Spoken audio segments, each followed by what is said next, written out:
Forum ఇది. తెలుగుదేశం శాసనసభ్యులందరం కూడా 5 నిమిషాలు తక్కువ 9కి వచ్చి సభలు 9 గంటలు జరపాలని చెప్పి నోటీస్ ఇచ్చారు కాబట్టి మేము 5 నిమిషాలు తక్కువ 9కే వచ్చాం. ఇప్పుడు 9:10 నిమిషాలు అయింది. శాసనసభ కనీసం బెల్ల కొట్టలేదు. ఎందుకు కొట్టలేదంటే లోపల వైసీపీకి చెందినటువంటి 3 శాసనసభ్యులు ఉన్నారు. అంటే ఈ ముఖ్యమంత్రి మీద, ఈ ప్రభుత్వం మీద వైసీపీ శాసనసభ్యునికి ఏం నమ్మకం ఉందో ఈ రోజు ఈ శాసనసభ సాక్షిగా ఈ రోజు తెలిసింది.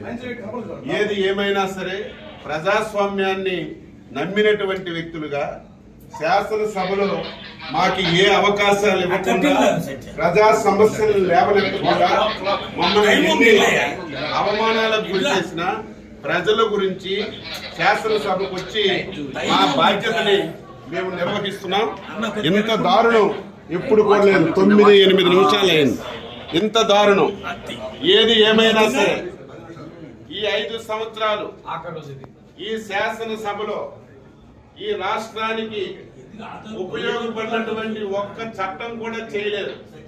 ఈ శాసనసభలో ఏ చట్టం చేసినా సరే ఈ రాష్ట్ర వినాశనానికి దారితీసిన చట్టాలే చేశారు. అందుకే ఈరోజు ఈ విషయాలన్నీ ప్రజలకు తెలియజేస్తున్నాం. దయ ఉంచి ప్రజలారా ప్రతి ఒక్కరు ఆలోచించండి.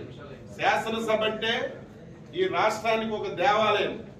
5 కోట్ల మంది ప్రజలకి న్యాయం చేసినటువంటి సభ ఈ సభని ఇంత దారుణంగా తయారు చేశారు.